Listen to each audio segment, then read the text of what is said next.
ये जी देखें ज़रा, ये लाहौरियों का हाल देखें। ये मना रहे हैं यौम आज़ादी और पाँ करी जा रहे हैं। अब इनको कौन समझाए, अल्लाह के बंदों को। खैर चिल मारें, क्या कह सकते हैं। आप कहेंगे मैं क्या करने आया हूँ यहाँ पे, ये भी तो सवाल है ना। अरे यार, मुझे हल्का अरबाब ज़ौक़ वालों ने बुलाया था, वहाँ पर एक नशिस्त है। और ये देखें, ये देखें, ये देखें यार, ये शोर करते हुए अच्छे भी लगते हैं वैसे, लेकिन इतना शोर नहीं ना करना चाहिए।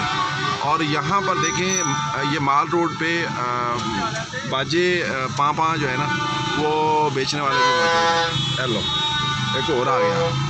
यहाँ पर कोई तखसीस नहीं है, छोटा बड़ा बाबू मौलवी सब टाँ करी जा रहे हैं। और जिस वक्त ये आके टाँ करते हैं ना, पाँ करते हैं ये गाड़ी के शीशे के बाद, उस वक्त बड़ी तंगी होती है। बस इंजॉय करें आप भी, अगर कर सकते हैं तो। ओके, अल्लाह हाफ़िज़।